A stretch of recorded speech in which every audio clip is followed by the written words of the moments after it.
Toronto Police Chief Mark Dimke addressed the media today about the Umar Zamir verdict and the 2 reviews that he's ordered in response to questions about the actions of his officers. Police and Crime Stoppers have released a new list of the top 25 most wanted fugitives in the country, and there's a new number 1. And for a second time, an NDP motion to reverse a ban on wearing the keffiyeh inside the Ontario legislature has failed. Good afternoon and welcome to CP24 Live at noon. I'm Bakari Savage. With Toronto Police and law enforcement partners, they've released the BOLO program's updated list of the top 25 most wanted fugitives in Canada. And CP24's Beatrice Vaisman joins us live with more. Beatrice. Bakari, these are the top 25 people that are most wanted across the country, different provinces, municipalities, jurisdictions, but they have one thing in common. They are on the run, and police services from across different regions are looking for them, and they're relying on your help to find these people, and there are rewards offered. I want to bring in Max Langlois with a BOLO program. You said it right off the top, show me the money. You're showing people the money today. Tell me about the program and why you hope this cash this time is going to bring some of these people, including this is the former number 1 on the list, to justice. The objective is to bring attention to these cases. So BOLO is all about innovating and getting eyeballs on these campaigns. So what we did today was all about that. When you talk about getting eyeballs, I mean, Christian Cuxman, when we heard you talk about him during the press conference, he was number 1 last year. He's number 5 this year. How do, I guess, you decide who do you put in what order and how much money you offer per person? So we have a committee, the BOLO committee, on which different investigators from different police services sit, and they help us screen these cases and rank them. That's how it works. And so last year, when he wasn't, no one gave in a tip for $250,000. What's the hope this year now that you've lowered it to $100,000? So my understanding is that there's been a lot of tips coming in for Christian Kasum, but the right tip hasn't come in yet. So we're doing whatever we can do to help with these cases. That's the BOLO mindset. Putting $1 million on the table, billboards, bus shelter ads, Facebook ads, roll-up banners. We do all we can. Yeah, and the money. I mean, that's the biggest incentive for people, right? What's the strategy, I guess, with that? Well, we understand that money talks. And, police rewards are very complicated because they're usually offered for any information leading to the arrest and conviction. That's not the case for rewards. The money can be picked up tomorrow if one of these suspects is arrested, and there's a reward associated to him. So it's instant, and it's easy, and it's worked very well in the past. So if you have something to say, or even if you just believe you have something to say, don't wait. Call in that tip. That's the message. Yeah, and it's legit. It's real money that someone could have in their bank account, as you talk about immediately. Talk about the success of this program, Max, and the many people who have been brought to accountability and justice because of the BOLO program. So we featured 58 suspects. I'm talking like pre-today's announcement, 58 suspects, and 22 of them have been located. So I don't measure success through arrests. I don't arrest anyone. I amplify most wanted cases, but we look at other things like tips coming in, and in the lifetimes of BOLO so far, it's been about 1,000 tips that have been generated. So hats off. Police services say it out loud. BOLO works. So we're going to stay the course, and we're going to do more of these things like we did today. At the heart of all these cases are families who lost someone in homicide investigations, for example. What do you hear when you hear feedback from families who maybe you do help find the person responsible in the death of their loved one? It's always great sadness that we undertake these cases because they're victims and survivors sometimes. It's full of emotions. I will say families of victims are grateful for what we do, but it's a journey that never ends for them. It's just one step further in that journey. So we have a specialist helping us, to go through these processes with families of victims. But it's, for them, I feel, that's one of the reasons we do this, for the safety of our communities, but also to bring, I don't want to say closure because it doesn't exist for them, but one step further in that process. Mike Langlois, thank you so much for this and for everything you do. Thank you.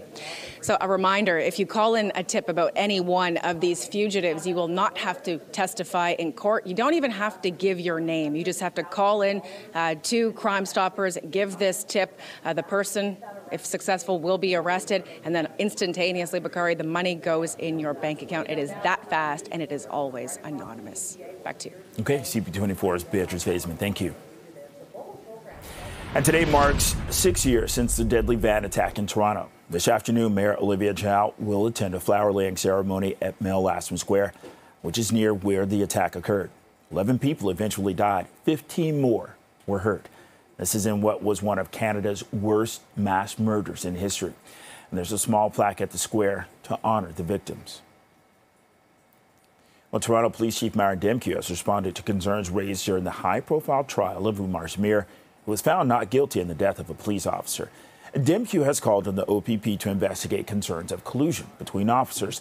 This is after the judge raised concerns about their testimony. In his statement yesterday, Demkiw also ordered an internal review of plainclothes policing that will look at all aspects of the process, including equipment and procedures for officer and public safety.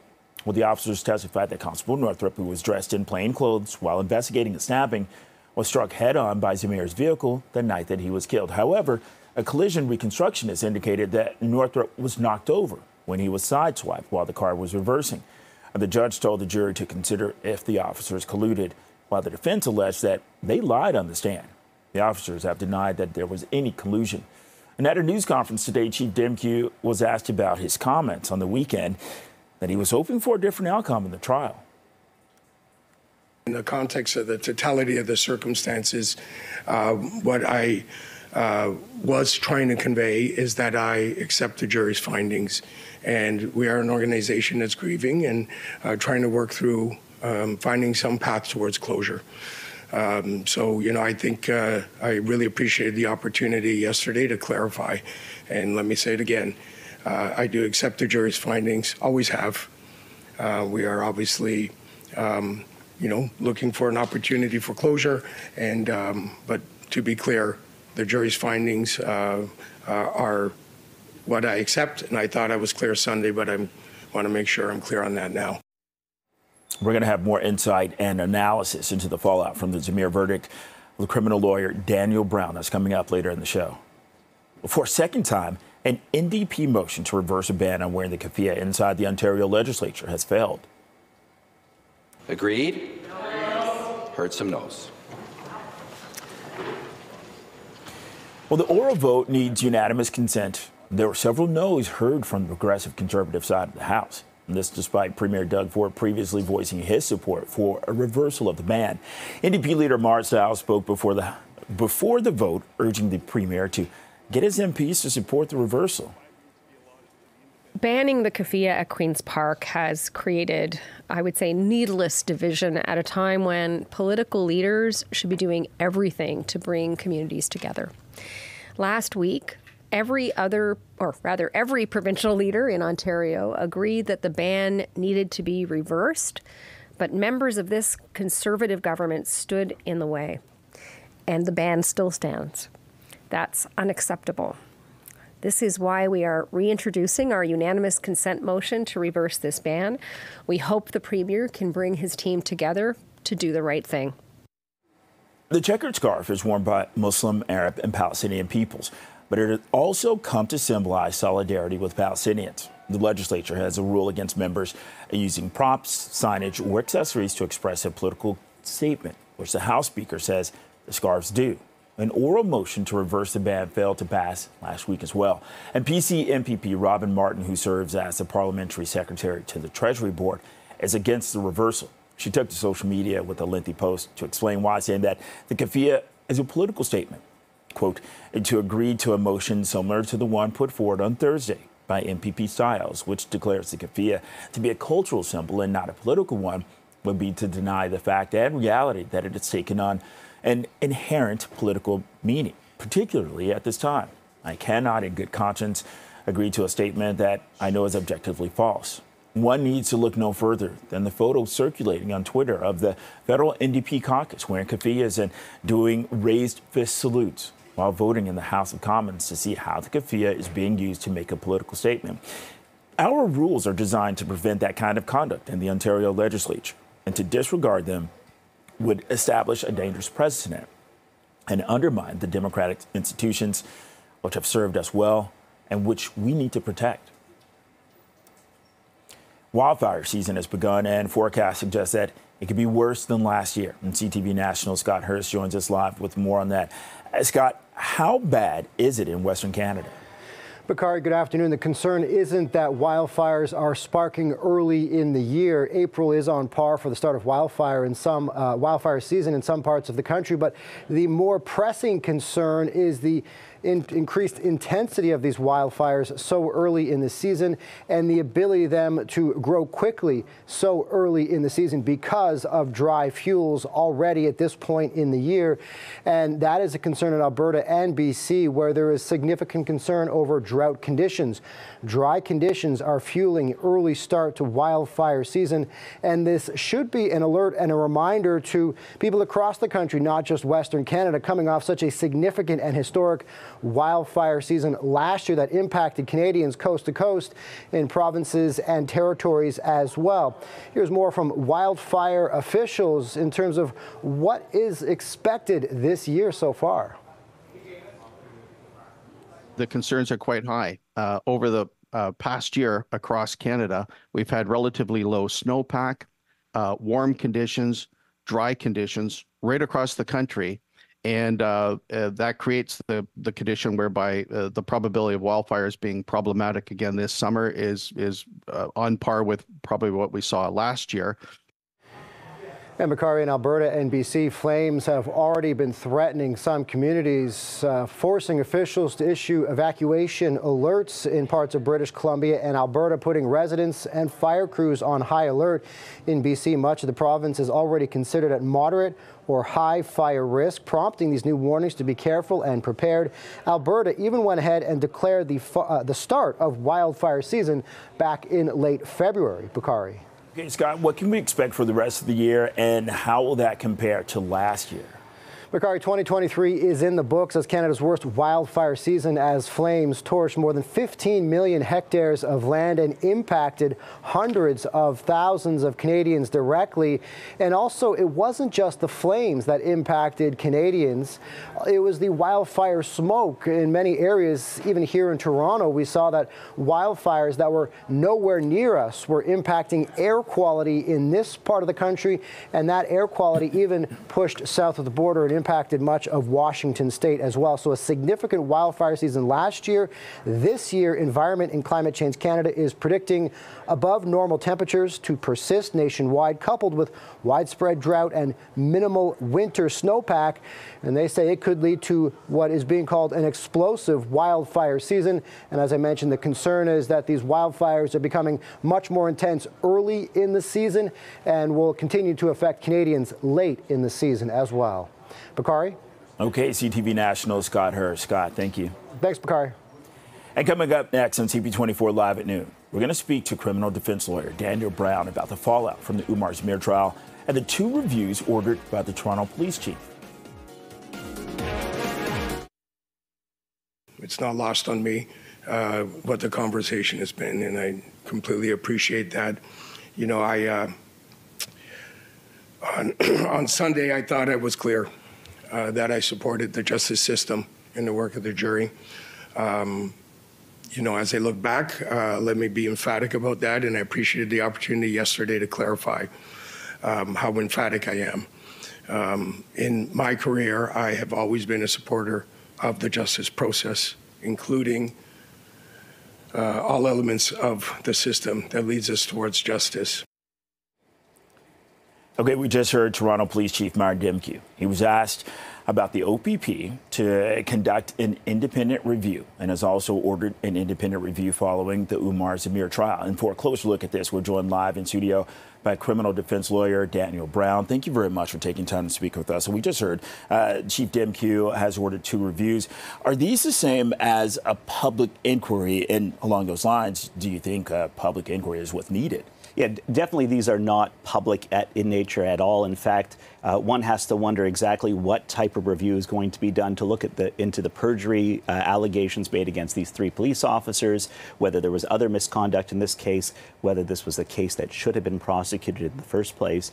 But that it's all going to be done in a very opaque way. And in fact, we may never know the results of it. We may never know what, if anything, comes of this investigation. Well, along those lines, could there be any consequences for the officers who testified, in the Zamir trial, I guess, depending on the outcomes of these reviews, which you just said we may not know? Well, for the last 10 years, the police have claimed to be looking into findings that courts have made into misconduct, into perjury, into obstruction of justice. And these types of complaints go somewhere. We never hear about them again. We never hear any results. So we have to think that even though in theory anyone can be charged with perjury, including police officers who come to court and tell untruths, but the reality is we shouldn't expect that in this case or in any other case. Okay, looking at this whole process, could Zamir sue? I mean, we have to take a look at everything that he's gone through this process, missing the birth of his kid, losing his home, losing his job, friends, things like that.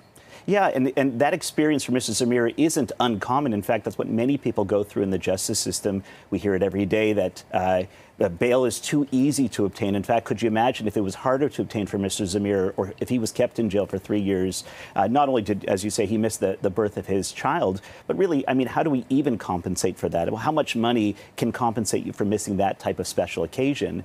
But the reality is here, there are significant protections in place to shield the police, to shield the Crown attorneys from liability. It makes it almost impossible to sue the Crown attorneys, makes it very difficult to sort of seek justice that way. And it's a very expensive process as well. What are takeaways from this? Not only, from a defense standpoint, but from the public and also the legal community? Well, I think that really it should ask us to take a step back and to ask ourselves, do we have confidence in the police? Do we have confidence that prosecutions are being presented in a fair way?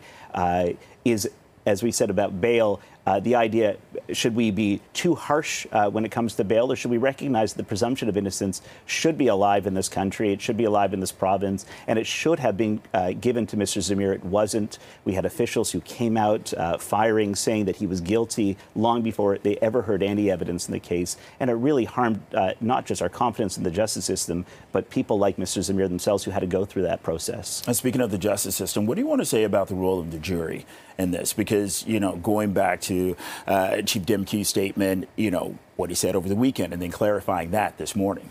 Yeah, I think that's really significant. I mean, the chief of police can pay lip service to respecting the jury's verdict, but he also said that he wanted a different result. And that's a really scary thing, to think that the police are out there seeking something other than just simply the truth and seeking justice. They were seeking a particular result in this case. And in fact, their investigation and the way they testified may have led them to try and influence a particular result that was inconsistent with the evidence. And you touched on this slightly before. Could this be used, I guess, in terms of a case study for reform? I think it certainly is a case study for reform, but what we know is that back in 2017, the Chief Justice of Ontario, Michael Tulloch, he produced a report about police oversight. He said that we should have a special investigations unit that looks into perjury, that expands their mandate, that has fewer police on it, so that you get an independent investigative body to look into police conduct. And we know that those changes were swept aside by the Ford government. They were never implemented. And there should be calls again to re-examine that and look back into that and ask ourselves, is this something we need? Do we need better police reform? And we've touched on some different matters during this conversation. How do you want to wrap this up?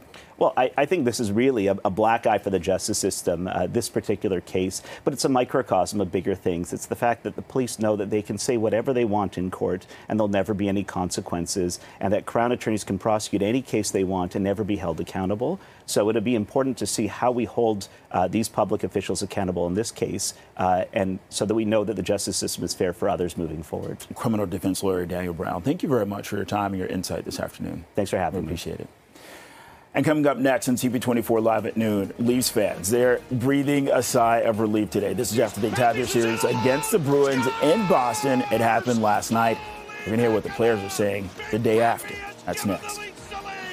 Against Boston.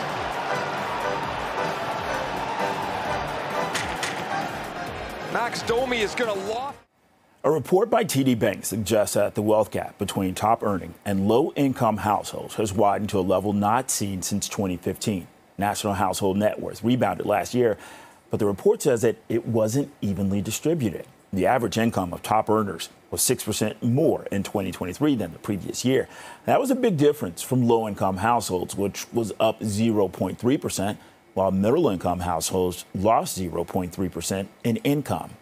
And another survey suggests that Canadian parents are finding it more difficult to save for their child's future. The Leger poll shows 75% of parents note that with prices and living expenses going up, they've been finding it harder to put money in savings for their child's education. Many parents said that they were sacrificing their own financial well-being in order to put money away for their kids, even admitting that they'd put off retirement if necessary. Well, doctors are asking the federal government to reconsider its proposed changes to the capital gains tax. The Canadian Medical Association argues that the changes will affect doctors' retirement savings. And President Kathleen Ross says that many doctors incorporate their medical practices and invest for retirement inside their corporations.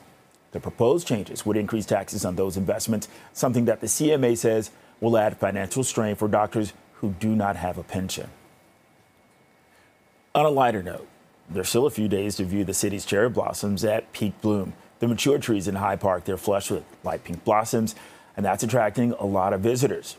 There are now parking restrictions in effect due to the increase in both vehicle and pedestrian traffic, which heads to the West End Park every year. But if you want to avoid the crowds, High Park is not the only place that you can check out cherry blossoms at peak bloom. This is a live look at the Japanese Canadian Cultural Center. This is on Sakura Way near Don Mills and Winford. And here's a list of other locations to check out cherry blossoms all across the city. Of course, High Park, but also there are dozens of trees at the John P. Robarts Research Library. That's at the University of Toronto. And then there's Trinity Bellwoods Park. You can also view some trees at Exhibition Place, Woodbine Park, Broad Acres Park, and Cedar Ridge Park. Well, now that that's out of the way, it's 12:25, 16 degrees. Let's check on traffic with Adjoa and Sia. Adj, how's the lunch rush? Oh, it is slow. People are heading out, probably trying to get their lunches in. But if you're making your way out and you're stuck in traffic, that'd be a quick trip. It's not so much if you're on that eastbound 401. This is the eastbound 401 on the approach to the 400. Partial piece of the ramp that takes you to the 400 Black Creek blocked, and the right lane of the highway not accessible. So if you're on the eastbound 401 and you're trying to get onto the 400, stick with the express because that backlog now does extend from the 427.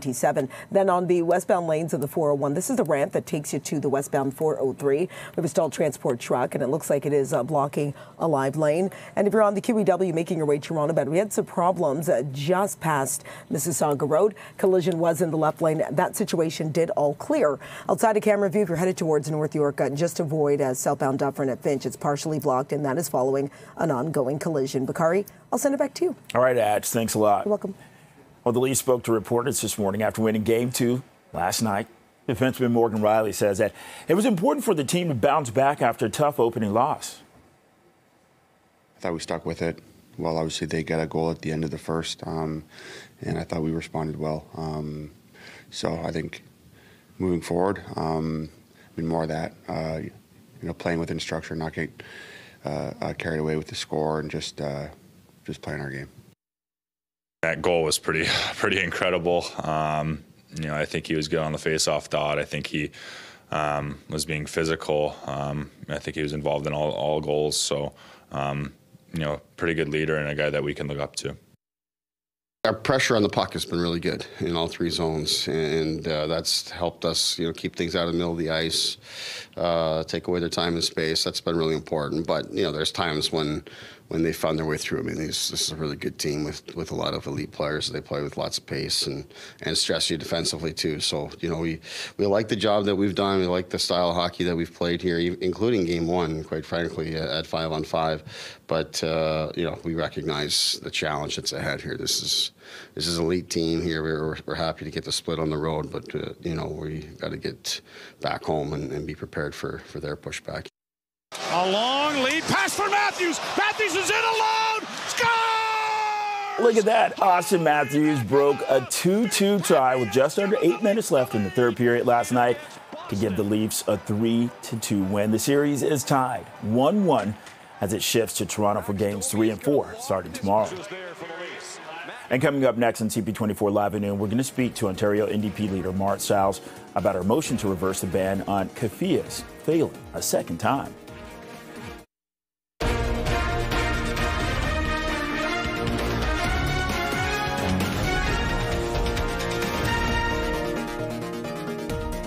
Toronto Police Chief Michael Bebee addressed the media today about the Umar Zamir verdict and the 2 reviews he's ordered in response to questions about the actions of his officers. And police and crime stoppers have released a new list of the top 25 most wanted fugitives in the country. And there's a new number 1. And for a second time, an NDP motion to reverse a ban on wearing the keffiyeh inside the Ontario legislature has failed. Good afternoon and welcome to CP24 Live at noon. I'm Bakari Savage. Well, for a second time, an NDP motion to reverse a ban on wearing the keffiyeh inside the Ontario legislature has failed. Heard some no's. The oral vote, it needs unanimous consent, and there were several no's heard from the progressive conservative side of the House. And this despite Premier Doug Ford previously voicing his support for a reversal of the ban. And right now, we're joined live by Ontario NDP and official opposition leader Mart Stiles. Ms. Stiles, good afternoon. Are you surprised that this motion has failed a second time? Well, I was surprised. I mean, I'd have to ask whether the Premier has lost the confidence of his caucus or whether they've lost confidence in him. And we still believe that the keffiyeh should not be banned at Queen's Park. What about your response to PC MPP's Robin Martin's social media posts? Well, I haven't seen the post myself, but I know that MPP Martin voted against the motion today, along with some other conservative MPPs. We maintain that the keffiyeh it's cultural attire, and in the province of Ontario, we believe that people of all kinds of backgrounds should feel comfortable here in their legislature, and that includes being able to wear your cultural attire, And so I think it's very unfortunate that the Premier wasn't able to gain the support of his government members to get them to do the right thing today. Well, MPP Martin's post on social media basically says that there's a photo circulating on Twitter of the federal NDP caucus wearing keffiyehs and doing raised fist salutes while voting in the House of Commons to see how the keffiyeh is being used to make a political statement. What have you been hearing from other MPPs and from the public as well? Well, we've heard from thousands and thousands of Ontarians from all over the province, actually, who are really concerned about the ban on the keffiyeh. People of all different backgrounds. And, we've had staff and community members turned away from the legislature. We believe, here in Ontario, we believe in democracy and freedom of speech. But this is a scarf that is cultural attire, and I think that people who are Palestinian or Arab and want to wear the keffiyeh should feel comfortable here. And it has not been banned until very recently, and so I would say, just like anything else, it really should be allowed to be worn here at Queen's Park. And Ms. Stiles, along those lines, can you go back and address the question I asked about the photo regarding, MPP Martin's post?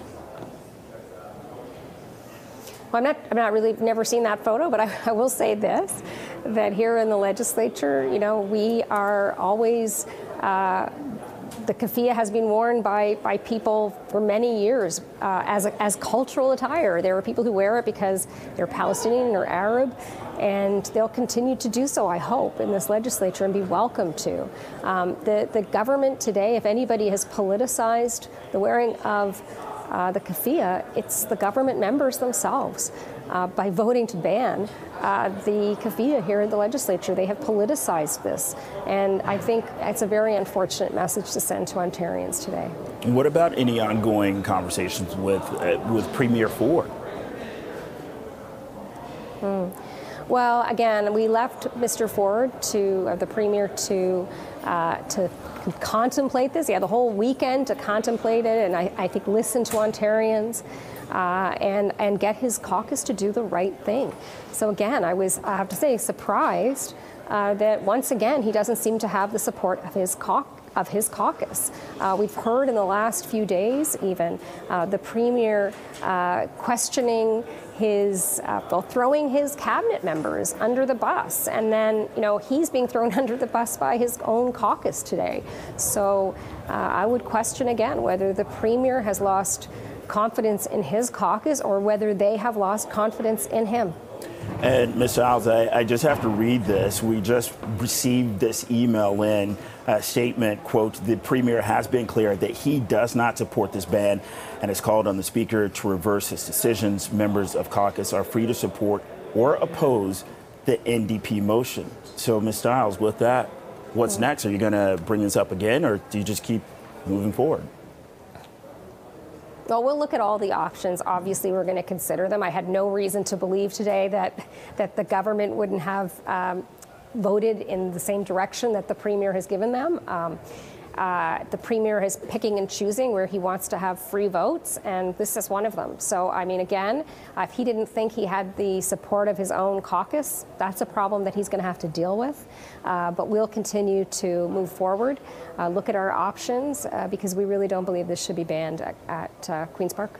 Okay, Ontario NDP and official opposition leader Mart Stiles. Thank you. Thank you very much. And Toronto's Catholic School Board is meeting tonight to discuss a request to have all schools fly the pro-life flag in May. So trustee Michael Delgrande brought the idea forward and is calling on the board to also encourage staff and students to take part in a pro-life protest in Ottawa next month. Delgrande says that under Catholic law, life begins at the moment of conception and that abortion is gravely contrary to moral law. Well, three of the top 10 most wanted criminals in Canada, they have connections to prominent GTA murders. The #1 most wanted suspect, according to the latest BOLO program, is Michael Bebee, who may also go by the name of Patrick. Well, the 35-year-old is wanted in the murder of Shamar Powell-Flowers, which occurred near Danforth in Carlaw last July. There's a $100,000 reward for information leading to his arrest. I believe Mr. Bebee should be considered armed and dangerous. I said this back in November. As the chief mentioned today, Mr. Bebee was out on a firearms prohibition from a previous shooting, which he was convicted of a possession of a firearm. So I absolutely believe he should be considered armed and dangerous. I do believe he is in the GTA area, and that's why I am asking for the public's assistance. And if not the GTA, then in the surrounding areas. I have no information that he has left the country or even the province. We're not looking for witnesses to testify in court. And thanks to the guarantee of anonymity provided by Crime Stoppers, we're not even looking for your name. We just need the tips that lead us to these suspects. If you see one of the individuals wanted in this campaign, if you even think you might know where they are, call Crime Stoppers, call us, call 911. Durham Delival was #9 on BOLO's list. He's wanted in the murder of 21-year-old Pavrit Kaur at a Mississauga gas station in December of 2022. And Peel police say that in the months leading up to Kaur's murder, Delival had been charged with domestic-related offenses against her. I hope if anybody has information, share it. Her family deserves the closure. There's a warrant, a Canada-wide warrant for her homicide. And as the police service, we want and need to bring him to justice. So please share the information. And then, moving on from that, this is, despite it, when we make the arrest, which we will, it's going to continue to live with the family. So my hopes for them is really that they begin to heal. And this will be the first step in that. Beginning today, any Canadian resident aged 18 and older who visits the BOLO website, that's boloprogram.org, will have a chance to earn a number of high-value prizes. Introducing the BOLO lineup contest.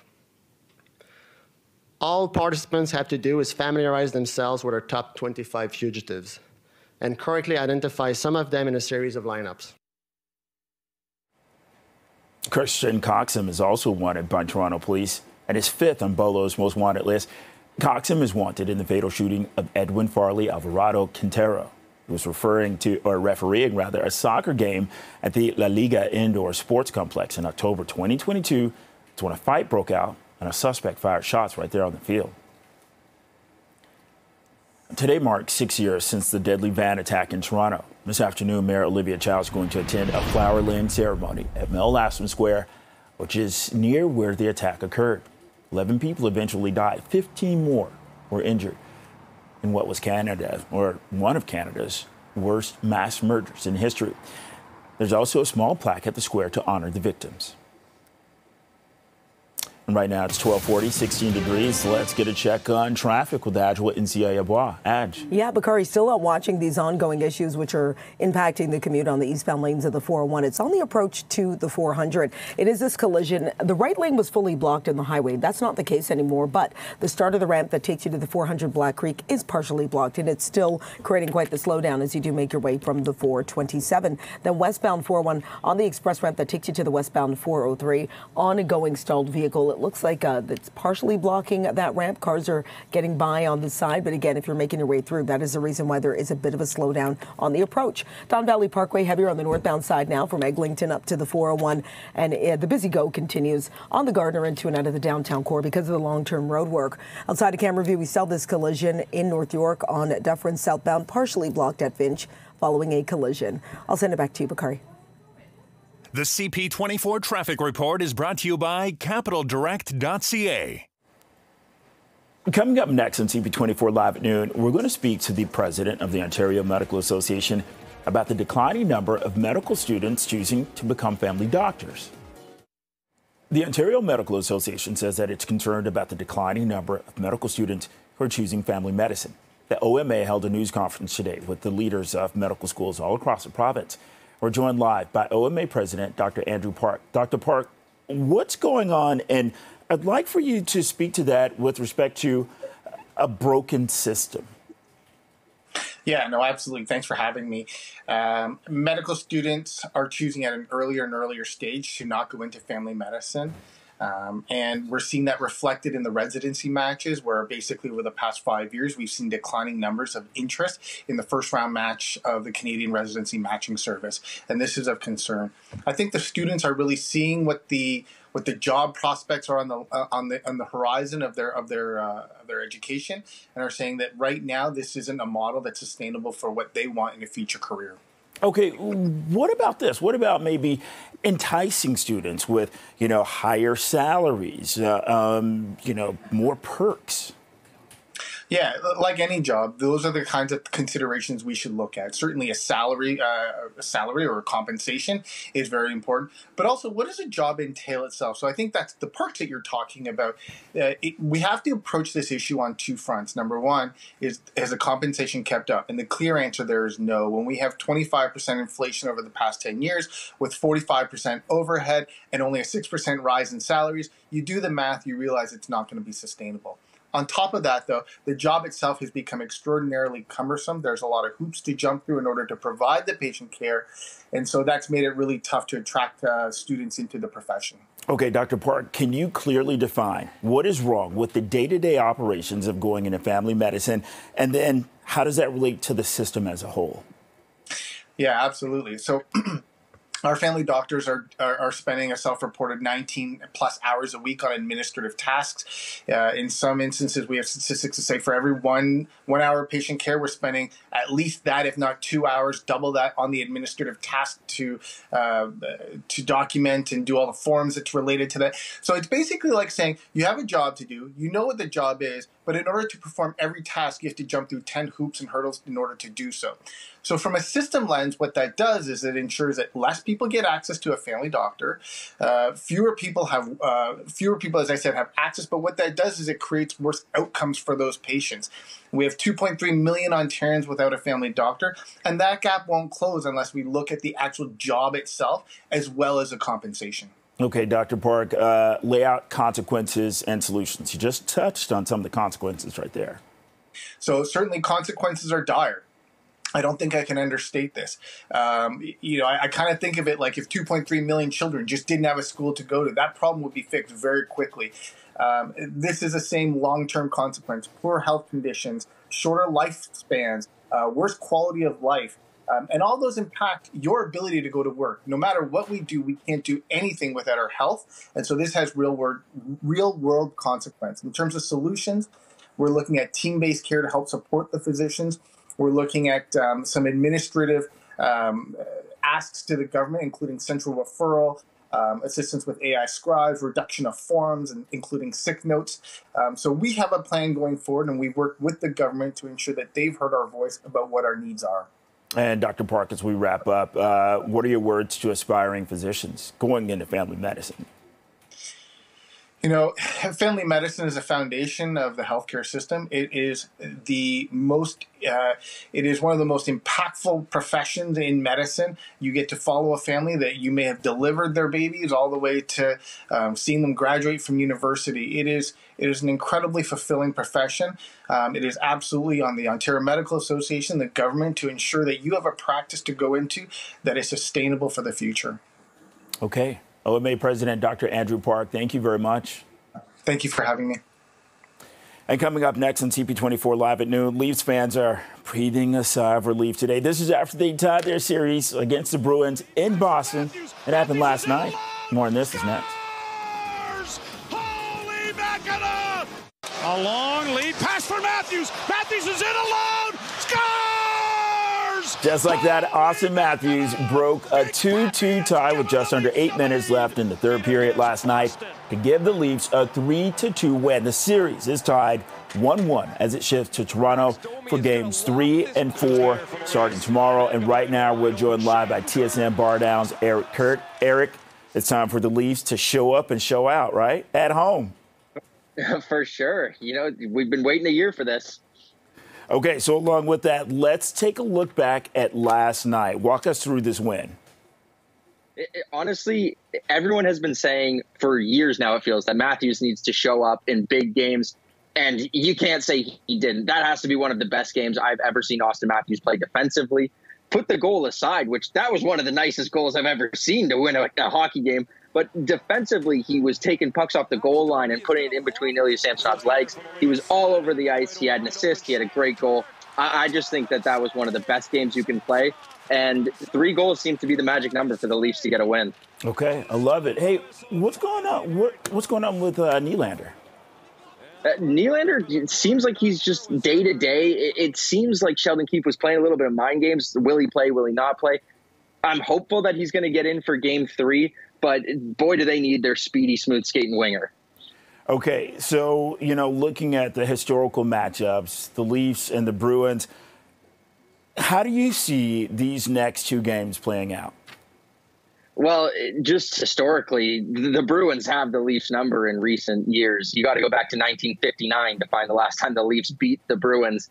But this year's team, wipe that all aside, they match up well on paper. If the Leafs can beat this Bruins tandem of goaltenders of Jeremy Swayman and Linus Ullmark, they're going to be in a really good spot because they're putting shots up and they're doing everything right. They just need that puck to go in the net. Okay, so with that, what are you looking at for game 3? Game 3, I think you don't change anything.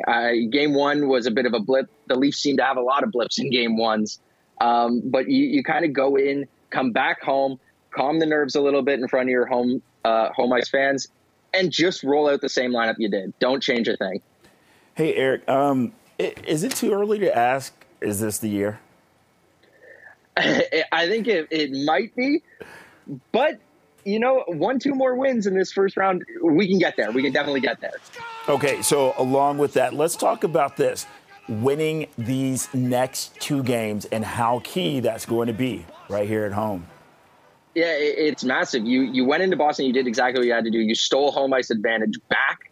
And these 2 games at home mean basically everything for the season because the last thing you want to do is get into a Game 7 situation in Boston. That's about as hard of a place as you can win. And if you can get an elimination game in Toronto, that's exactly where you want to be. All right, TSN Bar Down's Eric Kurt, thanks a lot. Thank you. And thank you for watching CP24 Live at noon.